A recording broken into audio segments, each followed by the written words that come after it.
We will go ahead and get started. And I'll ask to stand for a pledge of allegiance.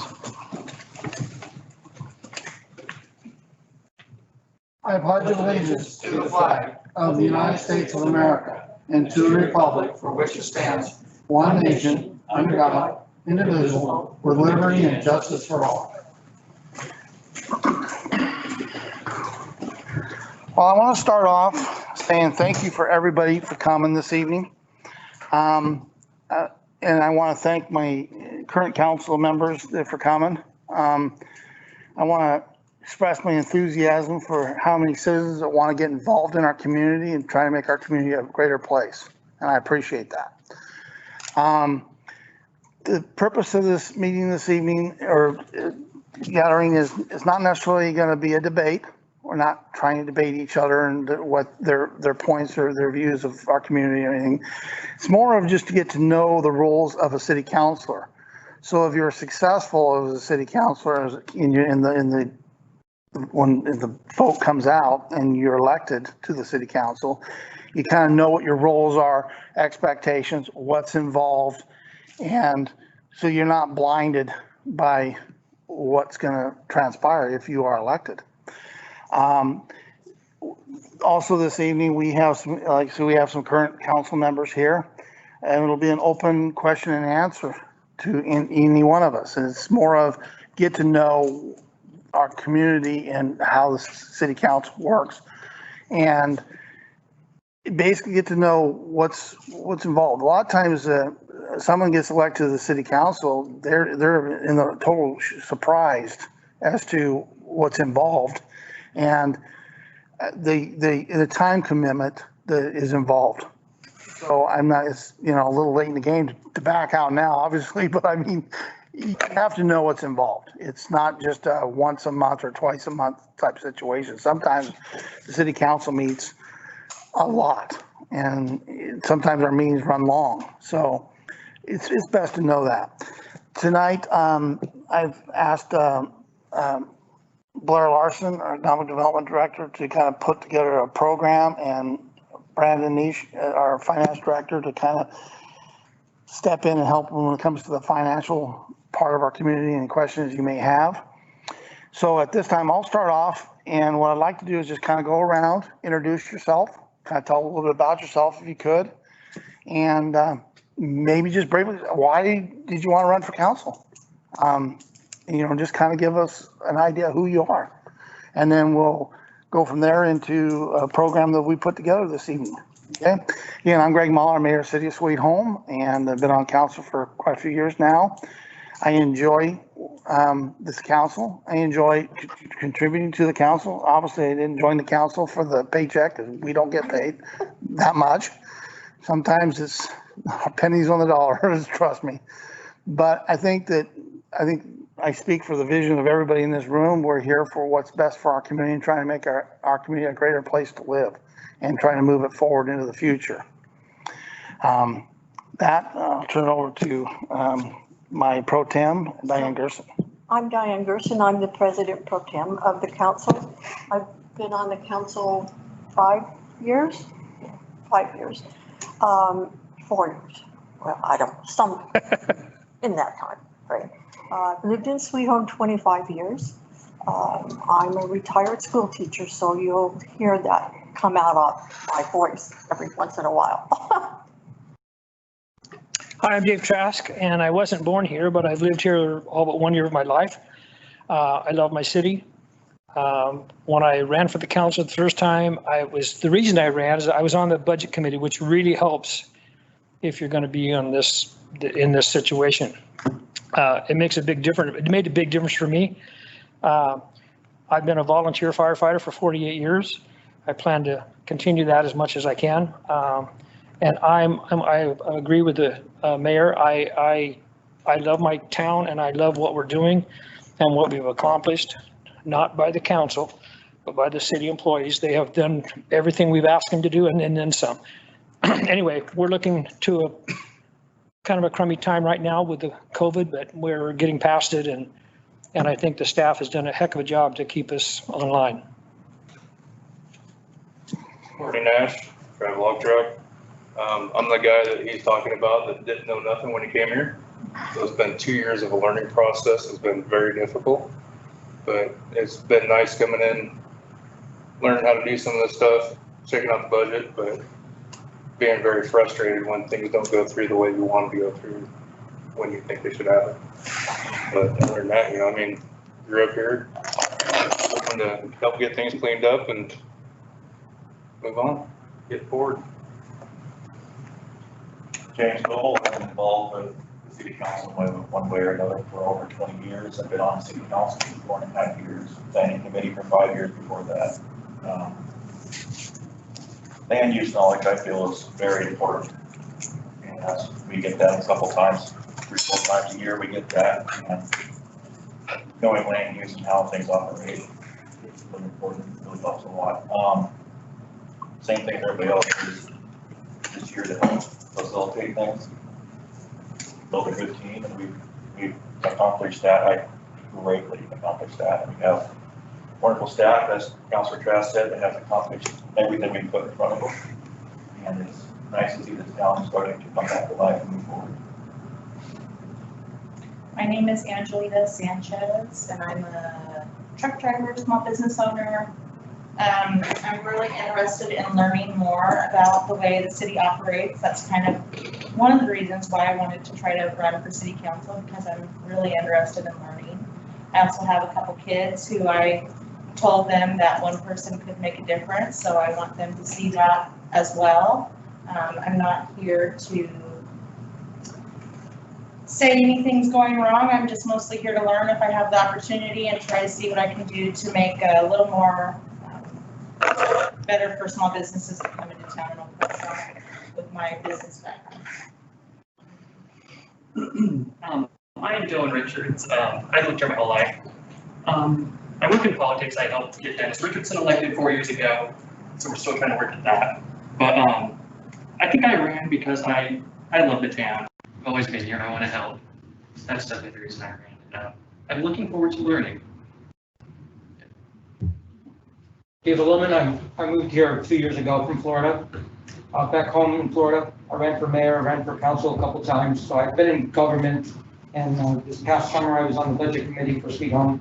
I just got appointed last week for the city charter. I do like to donate and contribute back to the city that I live in. Every place I've ever lived, I've always contributed time to my city to make it that much of a better place to live. I've owned several businesses. Basically, I'm semi-retired. And I just want to, make this city as best as we can make it. And that's the reason why I'm running for council, and that's the reason why I contributed and donated to be on the budget committee and city charter to learn as much about the city, since I've only been here for 2 years. And I'm here to call on anytime somebody needs me. Well, I'll go ahead and introduce myself, even though I'm on city staff. My name is Blair Larson. I'm the Community and Economic Development Director, currently filling in for our city manager, Ray Cowrie, who is out of the office this week. And I moved here to come to take this job, and have been really enjoyed being embraced by the community and the wonderful organization I found here. Been very pleased by the proactive council that staff has to work with. And it's nice to have some support to accomplish the goals that they've set. So, Mayor, I'll have Brandon introduce himself. I'm Brandon Nish. I'm the finance director for the city. I've been here for just over 2.5 years. I love this job. It's been an incredible journey. It was a huge thing for me and for my family. We love this town. There's a lot of potential. I feel like we've been able to accomplish a lot, and look forward to working with all of you who may end up on the council at some point. City staff has put together several documents that you guys can have and take with you. Just kind of give you a quick overview of everything that's involved with the city. At any time as he goes through the program, Blair does, you got any questions, just feel free to ask. or if you have any questions of our current council members, you can ask them too. So again, I don't want to get into a debate forum here. It's more of just you guys get to know what's involved as a city council. If elected, you're going to be thrown in the fire pretty fast. We start off the year as our goal, revisiting our goals and our mission statements and where we want to move our city forward, if we need to make any changes or stay in the same path of where we're heading right now. And then directly shortly after that, we're immediately going into the budget session. So you get your feet wet pretty quick. And like Councilor Nash had mentioned, it's a learning curve. It's a big learning curve, and I would say a good first year if you're elected, and these guys could probably echo it. It's a good learning curve. And also, if not elected, again, I love the enthusiasm of how many just came out for our community to try to serve on the council. If not elected, I would really encourage you to get involved in either the budget committees or one of the other committees within our city. It's a good starting point. If in planning commission, if there's an opening that comes up, and I can go on all day. That's a good way of still contributing to our city in some fashion. So this time I'll turn it over to you. So just to go over what you have in front of you, the presentation is based on these documents, but obviously there's much more detail. This is a document that the League of Cities has put together that basically just kind of outlines some of the things you can expect being a public official. This document is a good example of give you the basics of budget law, and because that's everything we do is really affected by that. The League of Cities puts out a lot of great materials, and they're really good nonpartisan materials that cover really everything you're going to deal with. And so this is kind of the basics of local government in Oregon.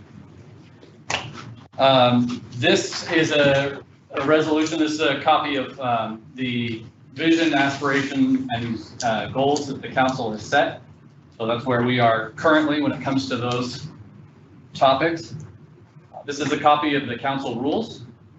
Essentially just how meetings work and how councilors interact with each other to get business done. And then this is a copy of our charter, which is essentially the constitution for our community, for our city. So tonight. Go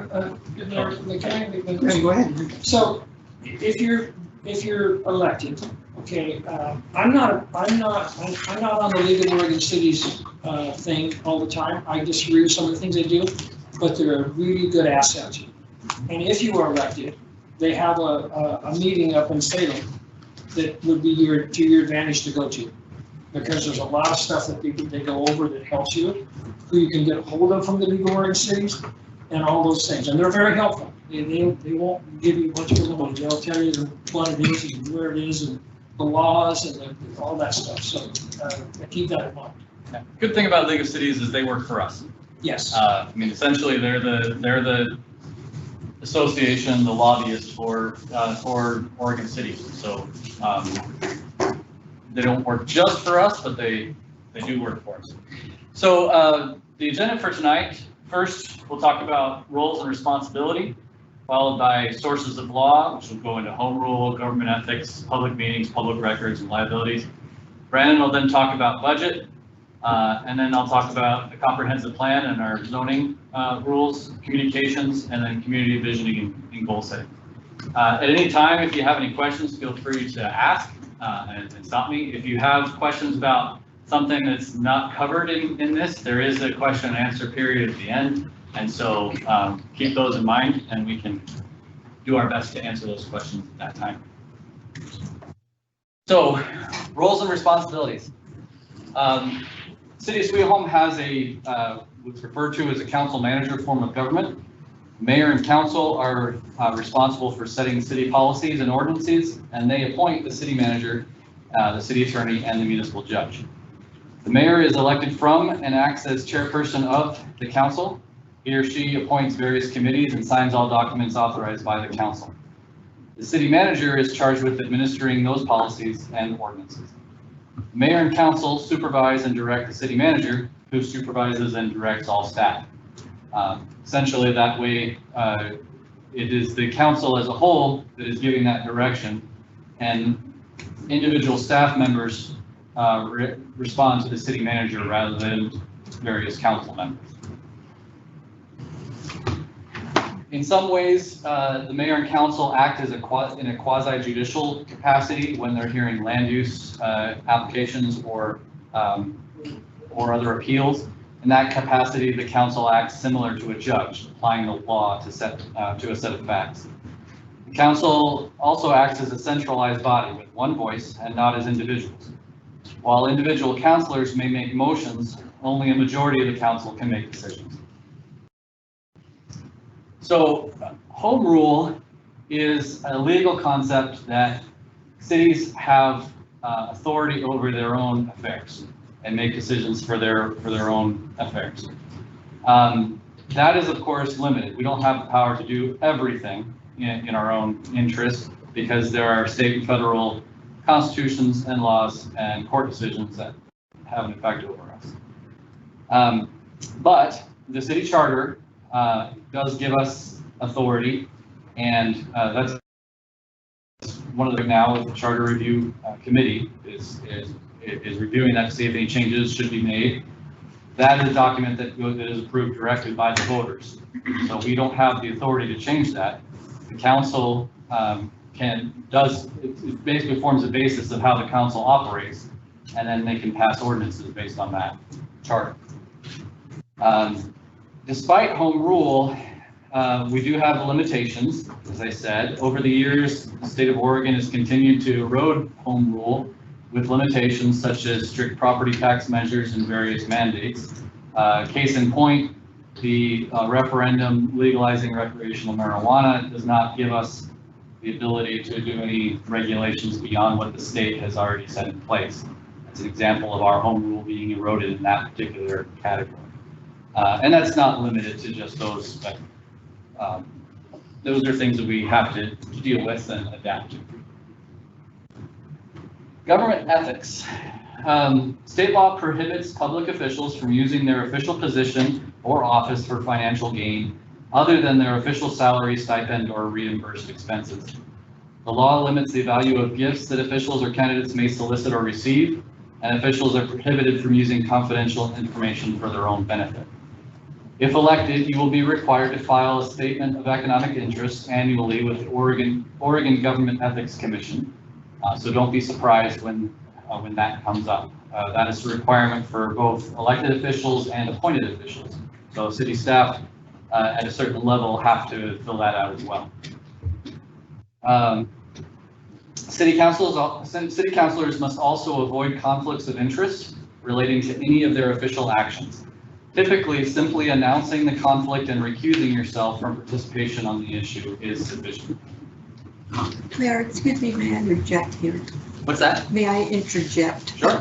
Thank you. Also on that last point, if we have a discussion in a council meeting and you disagree with the way it ended up, you still as a councilor are duty bound to support it. It's the will of the majority. And so I think that's important to know. There are times when we conflict on our looking at me? on our points of view, but when it all is said and done, we support each other and we support the decision, whatever it is. So I just wanted to bring that up. Okay. Next up, public meetings. So all council meetings, as well as planning commission meetings, budget committee meetings, any government meeting is open to the public. There are some exceptions, times, for example, when the council is dealing directly with the city manager on a personnel issue for that city manager's contract, that can be confidential. Certain real estate transactions can be confidential. Union negotiations at a certain level can be confidential, but for the most part, all public meetings have to be open to the public. Except in emergencies, reasonable notice of meetings is required, and any gathering or discussion with a quorum, which is only 4 councilors, will constitute a meeting. Oregon law recognizes that as an official meeting. This even applies to conversations between 2 councilors that then, on a subject that then go on to involve more councilors. So if Councilor Gershon has a conversation with the mayor on a topic that they think that they're going to bring up at a council meeting, and then each of them goes and talks to another councilor, well, then there's 4 councilors involved. And Oregon law has recognized that as a public meeting. And because the public was not invited or noticed of it, it's an illegal meeting. So that's known as a serial meeting. It can be really kind of frustrating having to watch out for that, but those are kind of things that we need to guard against because there is liability involved. Yes. Are these points somewhere that we can access? Yep, in those documents, I think there's It's in what you've given us. Mhm. Yeah, the one you're gonna find the most detail is this basics right here. Thank you. So, public meetings, the main thing is the public has to know they're going to happen, has to be noticed, and has to be allowed to come in and view the meeting if they want. And minutes must be taken at those meetings. Which leads us to public records. State public records law dictates that the city must preserve and release, and how the city releases to the public records. That can include any notes, files, recordings, electronic or physical, that are made in the course of conducting city business. This can even apply to your own personal notebook if you use it to take notes in the course of your work as a councilor. And so depending on what legal case may arise, you may have to make that, those things have to be made available to have copies made. It extends to electronic, which is one of the reasons why some staff have a personal cell phone and a city cell phone, because at any time this city cell phone can be taken back by the city to get the data off of it so that if anything came up, so that we can supply those records. Yeah. There's also Facebook, Instagram, anything like that. And when I was having my meeting with them, they said it's everything. So if you get busted on something like this, they pull your stuff, they pull all of your emails, Facebook, all your messages, everything like that, and it's gone through, and it's a public deal.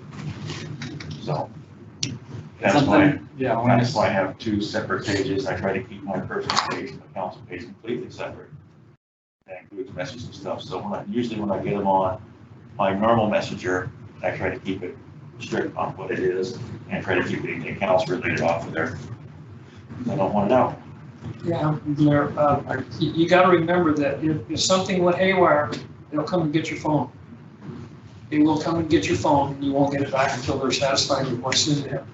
And that's why I do not do Facebook, and I do not do Twitter, and I do not respond to anybody that sends me something. I may redo something once in a while just because I think it's funny or my kids have posted it. I never, ever say something on Facebook, and I don't know what Twitter is, so I don't care. But that's very dangerous. So, and it can get crazy, and it can cost you big time. So anyway, chances are, whatever you want to do, there are legal ways to do it. You just need to make sure you are following that legal way. Best advice is anything with city business, do not get on social media ever regarding city business. Never discuss them under any circumstance. Because we will, over time, get into hot topics. And if you start getting into debates or in discussing those hot topics on, social medias, that can really come back and bite you in the hind end real bad, fast. Which is best. Yeah. and the most dangerous one is the executive sessions. Mm-hmm. If you're in executive session and you leak some of that out, it will not be good. It will not be good. Which leads us into the next topic, which is liabilities. So cities are liable, just like any business or person, for torts, which are wrongs to private parties. This could include personal injury, property damage, false arrest and detention, abuse of process, etc. State law places a financial limit on the extent of the city's liability for torts. However, public officials can be personally liable for budget law violations, conflicts of interest, actions outside the scope of official duties, malfeasance in office, and violations of public contracting meetings and records law. So just because you are a part of the city council does not necessarily protect you anything. If you're doing something by the book and according to state law, then you can be included in the city's protection. But if you are not, if you're outside of that, you can be personally liable. And then that's one of the reasons why we have a city attorney. Council should routinely consult the city attorney when making decisions on city affairs to ensure that we're not going to be liable. That brings us on to budget, which is Brandon's animal. My favorite topic. Your circus and your monkey. My circus and my monkey. Okay, I'm going to skim kind of what is a budget, process for a municipal budget, and certainly if you have questions about anything, I can try and get more in detail.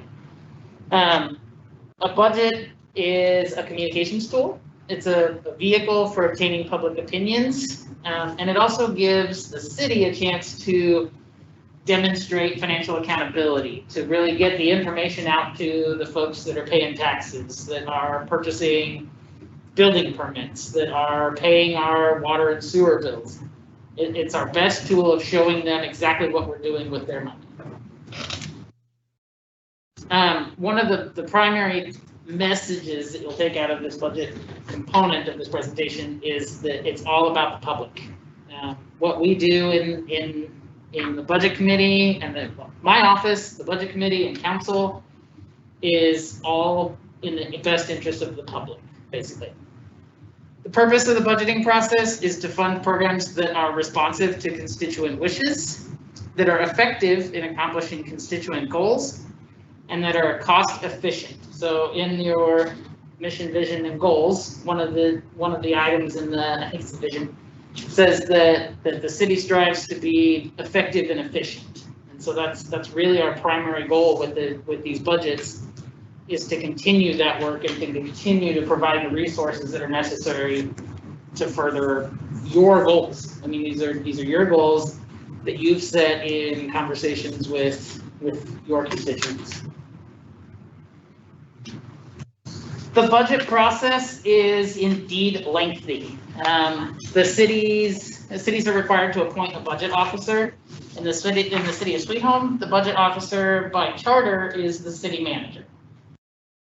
The city manager and the finance director then prepare a proposed budget before giving that to the budget committee. A budget committee consists of an equal number of citizen members and the council.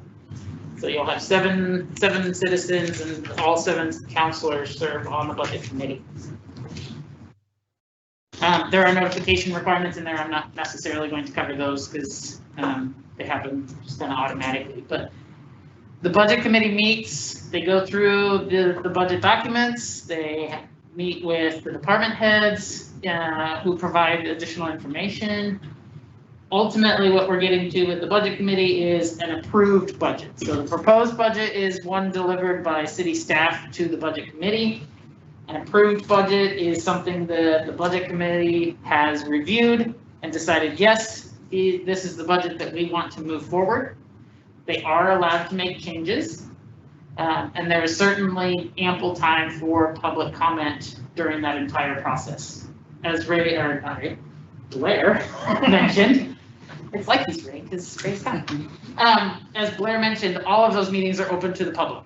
And especially nowadays with COVID, and since we've been able to move into this fantastic building that the community provided for us, we've been able to push those to live stream to try and give other options for people to participate in the budget process and any of our public meetings, really. Once that approved budget has been established, that budget's forwarded to the city council. Another public hearing is held, and then the council has an opportunity to make any final adjustments that the 7 members feel are necessary before adoption. Adoption is the final piece of the budget puzzle. Once it's adopted, we're able to commence our spending. All budgets in Oregon must be adopted before the end of business on June 30th. If we don't have a budget on July 1, we don't have the capacity to spend, which means we don't have staff, we don't have equipment, we can't pay our bills. It becomes a very large problem. So June 30th is our cutoff, absolute cutoff. We try to shoot for a month before so that if something goes wrong or if there are major changes, we have time to work through that process. Brandon, if I may, we are limited to how much we can change. Is The that not council is limited to how much they can Yes. change. true? Yes. Ooh. I muted mine. Yes, so once the budget has been approved by the budget committee, the council is only allowed to change up to 10%. Anything beyond that, they can change, but then it has to go back through the public process. It has to go back to a public hearing. Public hearing has to be held, and then those changes can be adopted.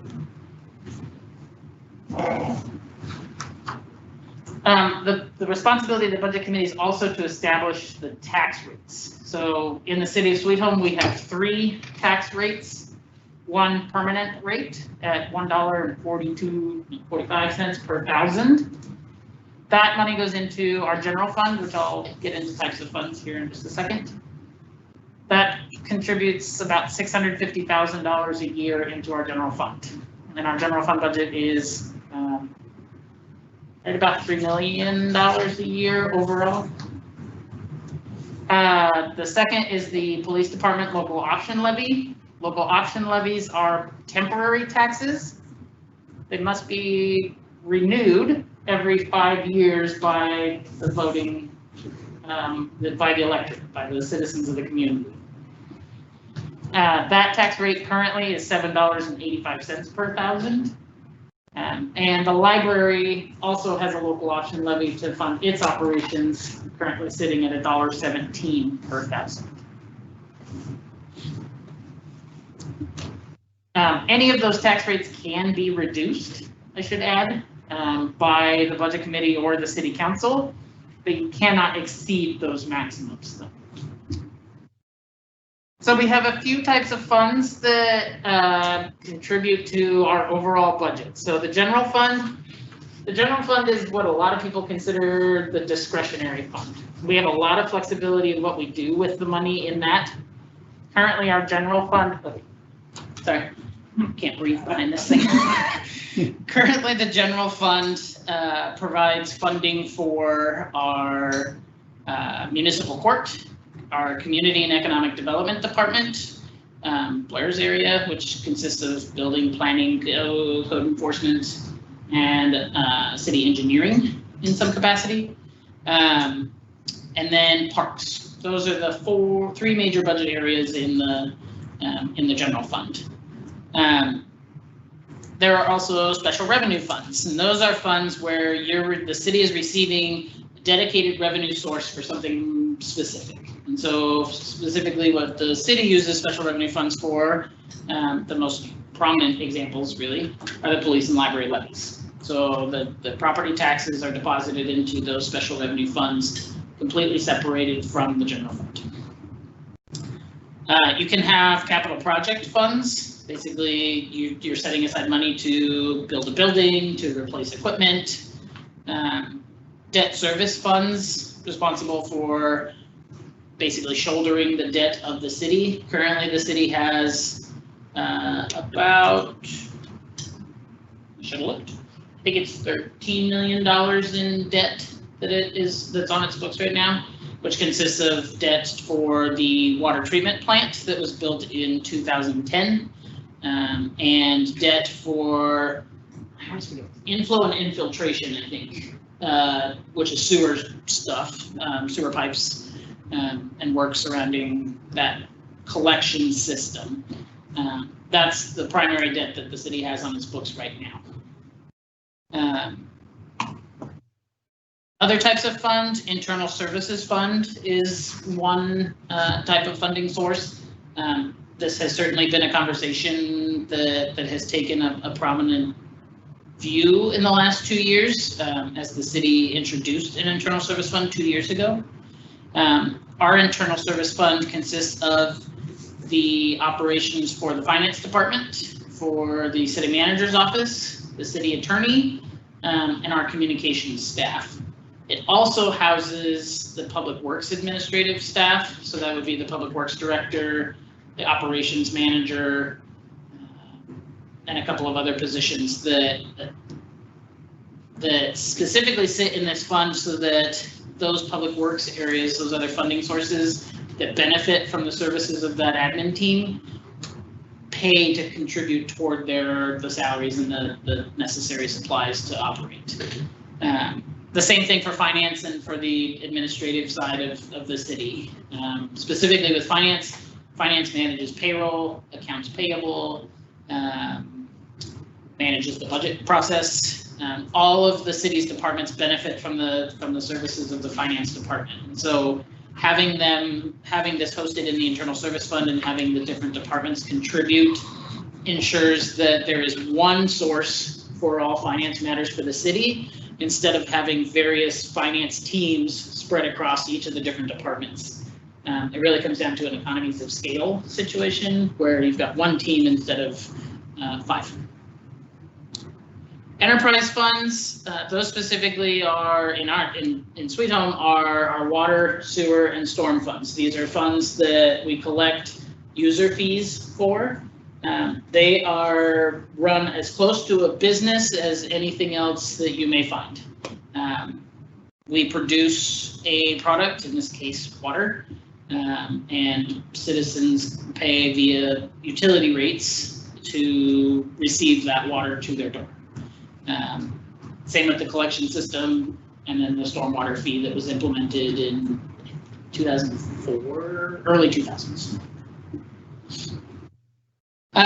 This trust and agency fund, the city doesn't have any of these, but you can essentially set up one of these funds for gifts, grants, or transfers from the general fund to be used for a specific purpose. So some basically donations of sorts, if somebody was giving donations, you could set up a specific fund to house those donations until the project is complete or until the requirements of that donation or grant have been met.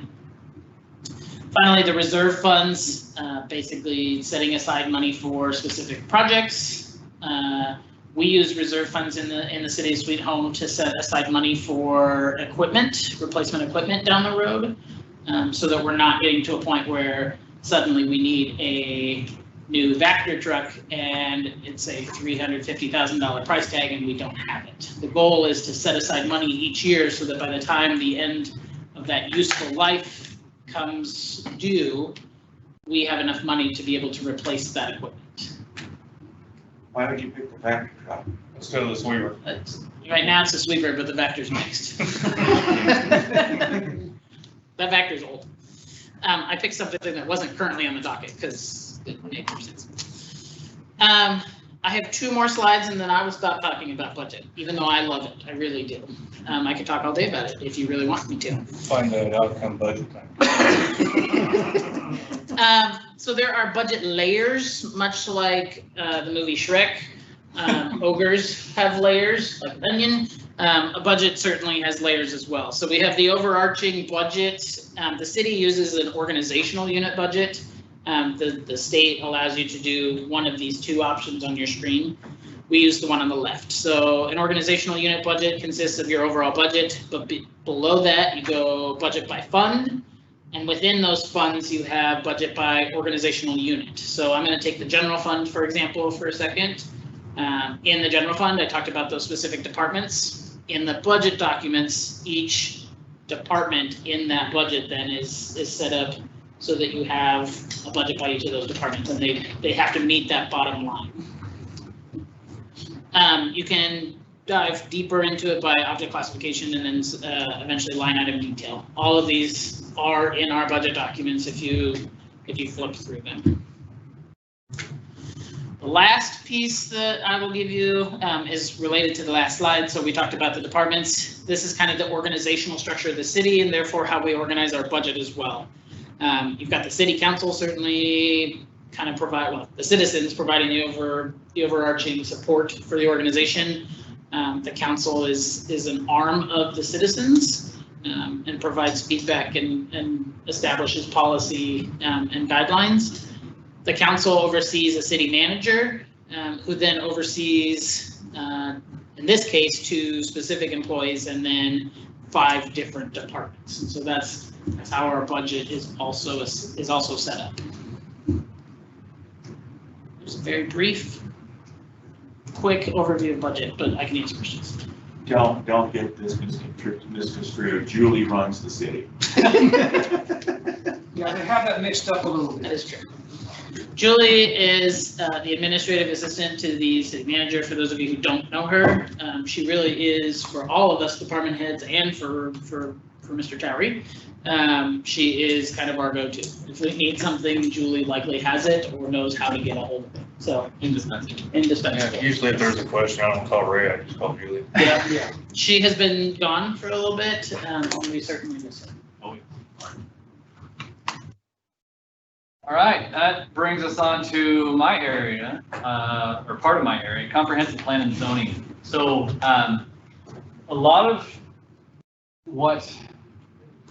one of the ways that the city can often get a bad rap is when people don't understand what they're allowed to do on their property when it comes to land use. And there certainly can be accusations that it's not fair, I should be able to use my land to do whatever I want. All of that is governed by the city's comprehensive plan. Comprehensive plan is a public document, so it's been approved by the electorate. And what it does is it basically says, these are our goals for the use of land in the city. And these are the types of uses that we want in different areas. And this is how we think, how dense we think things should be, what kinds of uses are appropriate to have inside the city, and so forth. That document, in order to revise it, you have to have public hearings and you have to have input from the public on revising it. So we don't have the liberty to do whatever we want with it. We ultimately have to follow the comprehensive plan. And if anybody doesn't like the comprehensive plan, there is a process to change that. And that needs to be followed if there's ever a disagreement with it. It should be a living document that changes over time. But sometimes people want change faster than they're willing to allow that document to change. So, but that's the process that we go through. The development code that we have and the zoning maps that we put together are based on that comprehensive plan. And so those can be changed a little bit easier, but they still have to go through a public process to change them. Once we have those together, they're really a roadmap that allows staff to issue permits for the right uses. For example, somebody has an empty lot in a residential zone, they come to us and want to build a house. The development code basically says, hey, it's an outright permitted use. You don't need a planning permit for it, as long as you are within these setbacks. And as long as you're not putting in a commercial establishment right there or an industrial use or something like that. And then it'll just go right onto the building department for building code, which is given to us by the state. So that's the way it should work. There's permitted uses in certain areas. Every once in a while you have somebody who wants to do something a little more unusual, and there is a process for that. But you have to go through the process to get there. That can happen for things like a multifamily apartment building in a residential zone, or a commercial use on land that was previously designated as residential, and so forth. It's one of the reasons why we don't have a strip mall in a residential neighborhood, and we don't have a rendering plant right in our downtown. So that's the purpose of those rules, and we try to be adaptable as possible, but we do have these documents that govern what we as the city can do. So the important thing from this is that we don't turn applications away. We don't, the answer, for my department at least, we always strive to never have the answer be no. We want the answer to always be yes. However, there may be some disagreement as to how, because chances are we can find a way to do what you want within the city, but the method of getting there and how it's gonna look is, and how dense it can be and so forth, those may not be within our discretion. So in a nutshell, that's how all that works. But we do have a planning commission that handles most of that. And then every once in a while, we have something where they will recommend a change. Usually when it has to do with changing the development code or changing the comprehensive plan, those will come in the form of recommendations from the planning commission to the city council. That brings us on to communications. So the council has adopted rules to help councilors communicate and work together effectively. You have a copy of that in front of you. Being a city councilor means living in the public spotlight. Remember that nothing that you do or say is really off the record and may come up sooner or later. Remember that you are only speaking for yourself unless you're empowered by a majority of the city council to speak for the council. Part of the work of representing the public is soliciting public input and encouraging citizen participation and involvement. This may involve public hearings, advisory committees, town hall meetings, public opinion surveys, etc. So a lot of what we do, it has to do with communicating with the public, both about what we're doing and what they want us to do. And staff is always happy to help the council communicate and find ways to get that input. It's one of the reasons why we have our communication person. Finally, community vision and visioning and goal setting.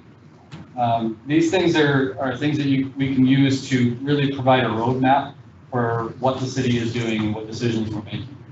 The Sweet Home City Council has established a vision and aspirations for the city, which you have a copy of now, and has set several goals to help us get there.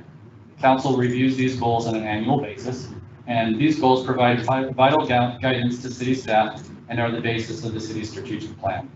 As a staff person, I really appreciate having these goals on hand because they really guide me in the work that I do. Everything that we as public servants do needs to be linked somewhere to either a goal or an ordinance or the city charter.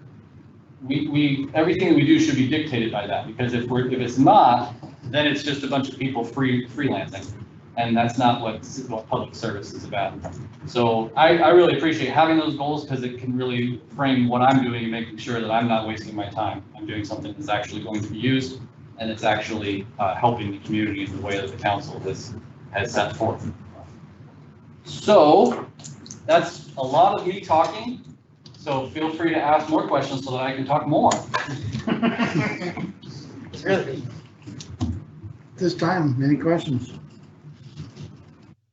Larry, I like what you said about them. Because I come from a town that did the same thing. Don't let us tell you you can't do it. Let us show you how you can do it. Mm-hmm. You know, work around to make it happen. Mm-hmm. And I like that, you know, the city be friendly that way to our community. You know, in case, you know, they buy these properties, right? There's something they want to put a fence on it, you know, they might have to get a variance or something to get it closer to maybe the road or size or so. So I like that very much.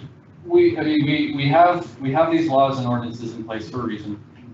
Whatever you want to do, it may take getting everybody to agree with you and changing the development code or changing the comprehensive plan to make it happen.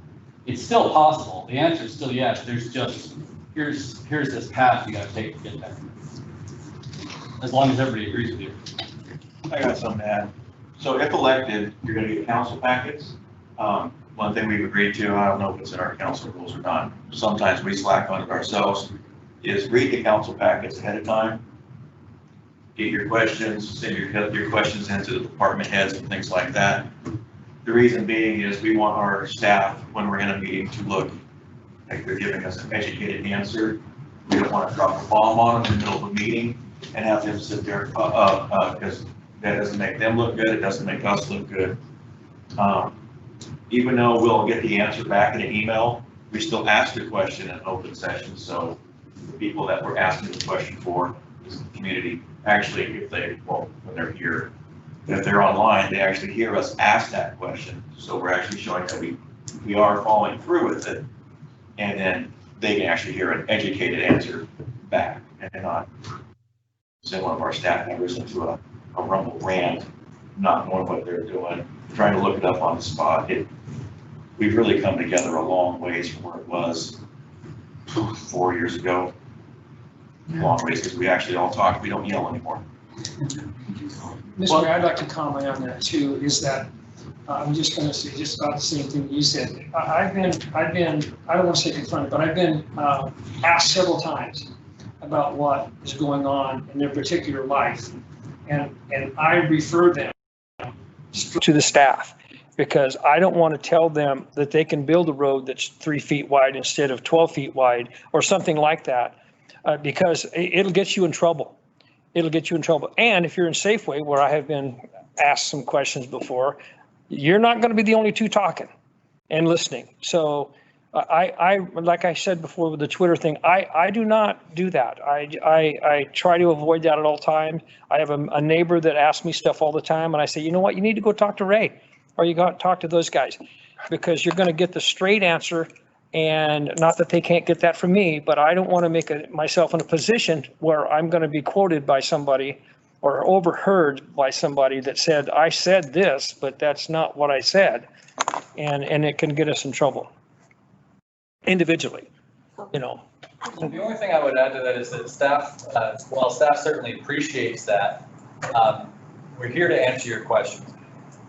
It's not, to me at least, it's not about looking good, it's more about the pragmatic approach of actually having a good answer for you, a well-researched answer that's not just based on whatever comes to my mind at the moment. Because I can BS with the best of them. And I'd rather not. I'd rather have a good educated answer in front of you. And that requires input. Well, and in today's atmosphere, we can, with the stuff that we've got that you can look online now on the website, you can get a lot of stuff without having to even go any farther than that. And if you're confused or maybe don't get it or something, which is my case sometimes, they're very willing to help you and get you through that. It's not like we've got a closed door. It's really, it's more open than I've ever seen. Let's put it that way. And the reason that I say this, before you were on board, there were bombs dropped on staff members, and it didn't make anybody look good. So that's why we kind of adopted that, and we go in that direction. I appreciate that. I think our current council has done an excellent job of coming to the city staff, not on, I mean, after council sessions, but I mean, on their own time and asking questions. And that's huge. They have always had, like they said, an open door. You can come into City Hall, come in and ask your questions to one of the city staff and find out what you need to find out. Kind of a balance. I don't encourage the city council to micromanage the city, but on the same token, have an open door communication and communicate with your city staff. So it's a balance. So I think our current council does a good job of that, but that's something to keep in mind. These guys have got an open door and they're open to any questions that you may have. And I'll speak for Ray. Ray has been very open and his door has been open to not only to everyone on the council, but pretty much to anybody in the public that would like to talk to him. He's available to answer those questions, and he usually sends those on us. Is he listening in? He is listening. Oh, okay. Well, then I don't need to speak for him. He can't talk, but he's listening. Oh, well, let's keep it that way. Well, and oh, go ahead, Diane. Go ahead. Yeah. So I was gonna kind of play off of what Councilor Goebel was saying. A lot of what we do be not at the meeting. It's homework, the old teacher concept. So I brought the budget book just to show you, this is this year's budget. Okay, so we're given this and this is what we are to examine before we go into a budget meeting. So we get a packet like James was talking about, and you're expected to have read that packet before you come into the meeting so that you're prepared to discuss the issues or to talk with staff beforehand if you have a question or whatever. But it is homework. There's no other word for it. It's homework. Yeah. And those packets are publicly available on our website prior to the meetings. They pretty much get published as soon as they're sent out to the city council. And so any citizen can look up those packets as well. So it's in your interest to know the material as well as anybody else coming off the street. Plus Brandon's got a brand new toy that he showed us. Talking about transparency. Yeah, This council really believes in transparency. yeah. So we've been pushing him. Brandon's found a brand new tool. It's awesome. Yeah. Mr. Mayor, Is it on now on the website? In fact, I was just about to pull it up. our communication today is way better than the last couple of 3 years is way better than I think Greg and I can agree on. It's way better than it's ever been. We get emails from the city manager and from these guys all the time. And if you don't get it and you, for whatever reason, you need to figure that out because they're really good at it. I talk to Ray at least one time a week, whether it's for whatever, just something personal I want to talk to him about, and we can do that. Not personal in a way that's crazy, but where we just sit down and talk and we have a good time. And then when it's business time, it's time for business. And that's the thing I really like about our council, other than the fact that all these people have said, is that we can disagree and we can agree. And as it goes out, we try to have a pretty laid back, thing where we can have fun too. But when it's business time, it's business time. And and we've talked about that many times. A 4-3 vote is not a bad thing. It just isn't. So, and we've had those and that's the way it is, and that's good. Don't you go? I will say one thing also. Whatever you say, really stand up for it, because everybody knows, if this was on social media, I will do it. I will post on social media. But I also will stand there and say exactly what I see on social media. I'll stand by what I said, and I've done a good job at doing that. The hardest thing to do is not take things personal, people give you a personal attack. Because you want to go right back at it. That's the way social media is. But, like my thing online the other day that I was going over, but everything that I tried to stick on topic was already public information, public knowledge. So I don't get too worried about that. I'm not putting really personal input into that. And I think that what's made this council stronger over the last 4 years is we've really stood behind everything that what we've said. And it doesn't make us look so wishy-washy in the public eye, because we'll say something when we're out talking to 10 people and then come in here and do something completely different because you just feel different that day. So it's really important to stick to what you believe and do what's best for the community. Well, do the most good for the most people for the longest period of time. Yeah. We've adopted, and we've done a really good job of doing that. Well, and for me, you're right, James. It is that I have been convinced to change my mind. I can be there, okay, because I can come in with something and no, there's no way, and then Diane will straighten me out. So, and I respect all of them. And if we disagree, we just disagree. We don't throw shoes like I've seen on some council things. And those guys, look that up sometime. But yeah, I agree with Greg, the mayor. We've put together a pretty good group, I think, to make it go. And if you're elected, I hope you fit into that, and I'm sure you will. And so I'm looking forward to it. So. One question? Yeah, one question I've got, some of you guys know me, I've been to several council meetings. And I see some councilors can't come to a meeting. Is there mandatory meetings that they have to, show up at council? Yeah. And if they don't show up and mayor usually excuse them, do they still get paid for not showing up? You get a stipend and it's, correct me if I'm wrong, it's like $75 a month. That's all you get. You get that paid no matter what, okay? It comes in and you set up with the city where it's automatic into your bank account or you get a check. It's how you set it up with Brandon at the city level. You will get a check. Now it is set that if 3 meetings, it's not excused, you can be removed from council. There's a process, but you can be removed. Because and obviously the removal is by the rest of the council, okay? And as you probably have seen, I'll ask for a motion in a second for approval of the excuse, okay? An excused absence from a council meeting has got to be a family emergency, for some reason that it's understandable. I mean, we don't get into the weeds too deep on why, but if you just like, I don't feel like going tonight, I'm not showing up, that will be a non-excused. And we find out about that, that's not set well with council, okay? It's very important that you come, okay?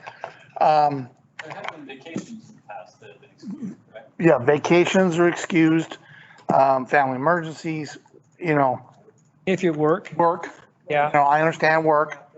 All you have to do, yeah, So, all you have to do is ask the mayor or tell the mayor you're not going to be able, maybe you're going to be late. Maybe you're going to be late, or tell the city manager or tell somebody that you can't make it that particular night.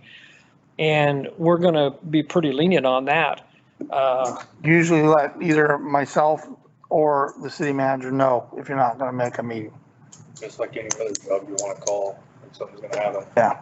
And Right now, you probably noticed that some councilors have tuned in over the internet to attend meetings.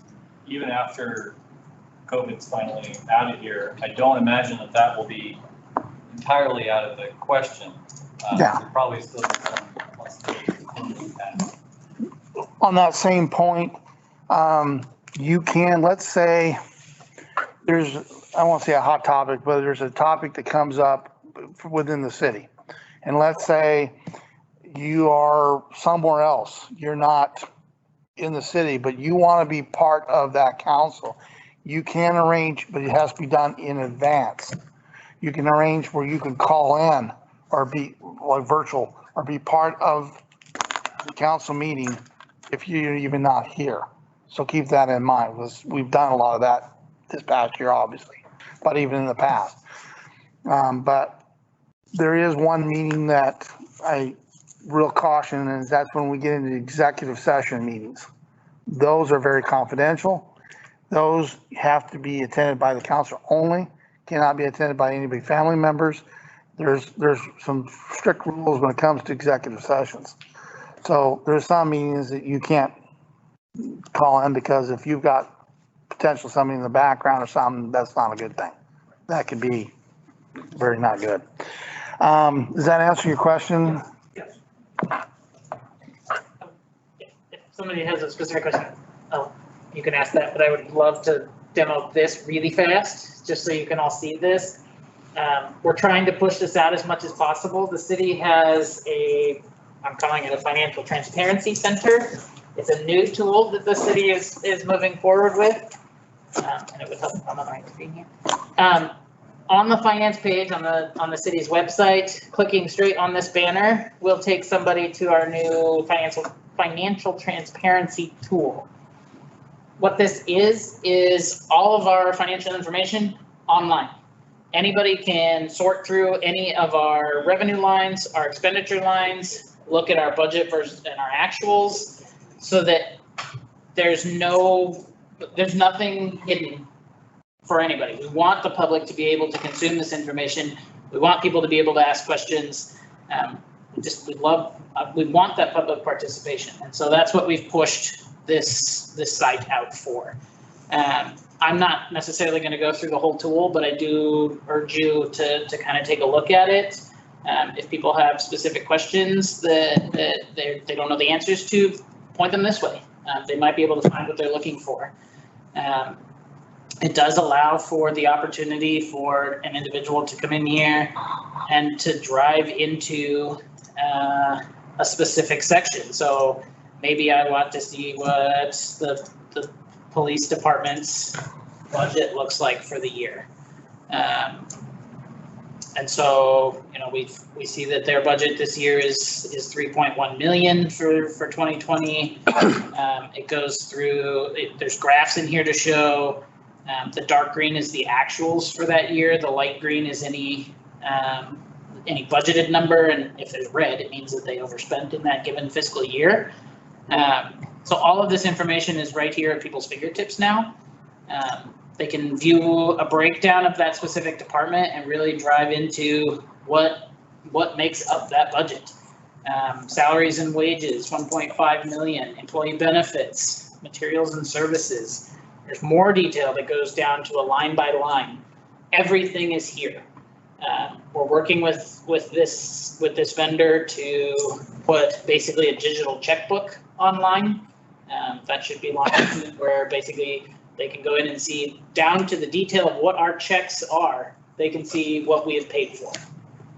So everything will be in the system. Everything will be available to the public to look at. The other component of this system, using the city budget section of the finance website, if you click on the little Sweet Home budget book here, it will take them to our new online digital budget book. Everything that is in that paper copy that Councilor Gerson showed you earlier is now here online. Folks can flip through that, find the information they're looking for. Maybe they just care about one department and they don't care about reading through 300 pages of stuff. Everything is in here for them to be able to go find the specific things they're looking for. You can also print your own copy. Certainly the city will still provide paper copies if folks request them. That's definitely something that still continues to do. But you know, if people just want to print out specific sections, like they want the general fund and the water fund, they can punch in their email. They can punch in those two departments and hit the create a digital budget book, and it will give them a PDF in their email of those specific sections, because maybe that's all they care about right now.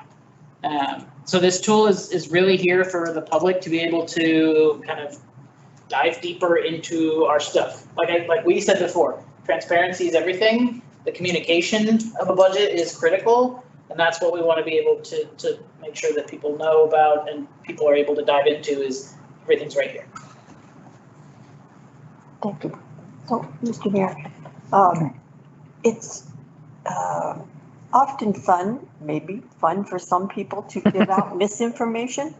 So that's why we've been really pushing for transparency, so that when the public has questions in the letters to the editor, you hear some of that it's really misinformation, or they haven't interpreted the information. This gives them everything. Just refer them to this website and let them look it up for themselves. I'm thrilled with this. Yeah, me too. Does all the council people with 7, are you guys broken down to a certain, like, say, the mayor, you're responsible for like the police department or different? Nope. We work as one team, 7 of us. You have committee assignments. We have, oh yeah, you're right, correct. Let me back up. We have committee assignments. Committee assignments is like somebody will kind of oversee like Chamber of Commerce, Charter Committee, Health Committee. Ad hoc committee, the Parks. Admin and finance, and there's the poop one, I call it. Council of Governments, and as a mayor, I will assign somebody to those different committees, okay? But it's not like you're gonna be involved in a lot of meetings with those. Some of them might be once a month, some maybe once a quarter, some maybe like the poop, I don't think they've met in past year. So, huh? Yeah. So I joke on that, but some committees are, not as often and some are. So it just depends. But we're not, as far as part of the city functions, I don't say, well, you're in charge of some part of the public works or, that we don't split up that way, because like I say, we work as a council, as a team. Yeah, I come from a town that each council person was responsible for a certain section of the town too, just so they can come back to council. Lebanon is structured on as a ward. Okay. Sweet Home is not big enough, in my opinion, to be structured as a ward. Okay. And there's pros and cons, but I would say there's more cons, and I can get into that discussion later why I feel that way. But But again, we work as a team. And some people say based on your political affiliation. As a council, we're not, in my opinion, it's a nonpartisan. We work as a team. There's times where, one person may think one way and I agree with them, and then all of a sudden we disagree. So it's all over the board. But I can say as a current council, we are focused in one direction and moving this community forward. I hope whoever is elected, we continue that pathway. And it's important. I agree with the passion that everybody in this room has spoke up about how they care about the community and where we want to take this community. And I think we're all on the same board, and it's important. And I think we have started to make good strides, and I think we need to just continue making those strides. So it's important that whoever the next council is, makeup of the next council going into next year, we keep that in mind and we work as a team. It's important. And last thing you want, and I see this in some cities where councilors or city councils don't get along very well or don't work well together. That's not a positive direction. And that's something you always got to mind. You agree to disagree and you move on. And like Councilor Gerson says, you may not agree with that decision that night, but you got to support and then continue on and then go on to the next one. So it's very important. So did I answer the question? Okay. When our new city manager got here, he called it a retreat. It was a 3-day work session, which we got a lot out of. But we tried to get them. One of the biggest things we talked about was streamlining the systems because, oh my goodness, sometimes it was horrible.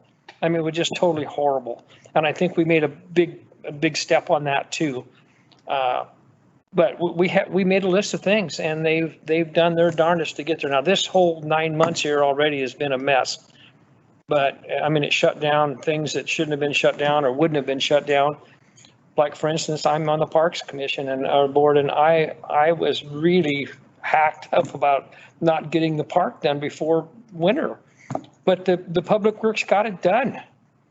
They did. They got it done. We had a great harvest festival, and it was different because we can only do 250 in 3 different spots, but it was very effective. And if you haven't been by Sankey Park, you need to go by and look because it has changed desperately. I mean, really not desperately, but like really had changed a lot. And that's all due to the Public Works people who busted their tail to get it done. So anyway, that's why. And the last thing, when we first got on, or at least when I got on, Diane got on, I think we had like 5 more committees that we had that made absolutely no sense. I mean, it was really crazy. We had a thing for the fire department. We don't need to know anything from them unless it comes from one of us because we're on there, So we streamlined that pretty bad, but pretty good. So that's one of the reasons right now that we're addressing our city charter is to streamline some of the processes that we think is just not effective. Any other questions? I have another one, but I want to make sure everybody else gets a chance. I'll have a translator, go there. Yeah. Now I just forgot. You're too young to be forgetting stuff like I do.